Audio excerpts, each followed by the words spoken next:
ADM K Naveen ബാബുവിന്റെ മരണത്തിൽ P ദിവ്യയ്ക്ക് ജാമ്യം ലഭിച്ചത് ജുഡീഷ്യൽ വിഷയമെന്ന് CPIM സംസ്ഥാന സെക്രട്ടറി MV ഗോവിന്ദൻ. അതിൽ പാർട്ടി ഇടപെടില്ലെന്നും MV ഗോവിന്ദൻ പറഞ്ഞു. കേഡർക്ക് തെറ്റ് സംഭവിച്ചാൽ അത് തിരുത്തി മുന്നോട്ട് പോകുമെന്ന് സംസ്ഥാന സെക്രട്ടറി പറഞ്ഞു. അത് ജുഡീഷ്യറിൻ്റെ കാര്യമല്ലേ, അത് ഞങ്ങളുടെ ഇടപെടില്ല. അതാണ് രാഷ്ട്രീയമല്ല ഞാൻ പറഞ്ഞത്. ജുഡീഷ്യറിയാണ് ജാമ്യം കൊടുക്കണോ ശിക്ഷിക്കണ്ടയോ എന്നൊക്കെ തീരുമാനിക്കുന്നത്. അത് ജുഡീഷ്യറിയുടെ ഭാഗമാണ്. ജുഡീഷ്യറിയിൽ രാഷ്ട്രീയമായ ഇടപെടൽ സ്വാഭാവികമായി സംഭവിക്കുന്നതല്ല. അത് നമ്മൾ കൃത്യമായി മനസ്സിലാക്കണം. അത് ഞങ്ങൾക്കത് സംബന്ധിച്ച് പ്രതിസന്ധിയൊന്നുമില്ല. ഞങ്ങൾ ആദ്യം മുതലേ കൃത്യമായ നിലപാടാണ് അതിൽ പാർട്ടി സ്വീകരിച്ചിട്ടുള്ളത്. ADMൻ്റെ കുടുംബത്തോടൊപ്പമാണ് എന്ന് ഞങ്ങളന്ന് പറഞ്ഞു. തെറ്റായ ഒരു നിലപാടിനെയും സ്വീകരിക്കില്ല എന്ന് ഞങ്ങൾ വ്യക്തമാക്കി. സംഘടനാപരമായ സമീപനം സ്വീകരിക്കും എന്ന് ഞങ്ങളന്ന് പറഞ്ഞു വെച്ചിട്ടുണ്ട്. അതേ പറഞ്ഞാണ്, ഇന്ന് പറഞ്ഞൊന്നുമല്ല. നേതാക്കൾ ഇനിയും പോകും, അതിനെന്തെങ്കിലും കുഴപ്പം ജയിലിൽ നിന്ന് വന്നാലും പോകും.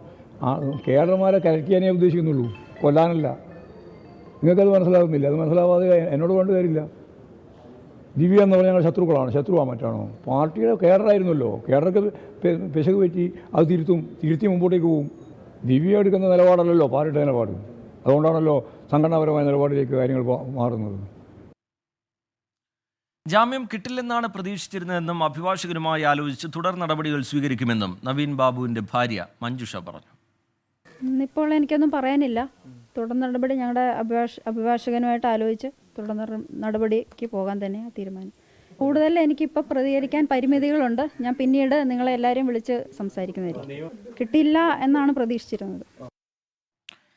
നവീൻ ബാബുവിന്റെ മരണത്തിൽ ജുഡീഷ്യൽ അന്വേഷണം വേണമെന്ന് CPIM നേതാവും നവീൻ ബാബുവിന്റെ ബന്ധുവുമായ മലയാലപ്പുഴ മോഹനൻ ആവശ്യപ്പെട്ടു.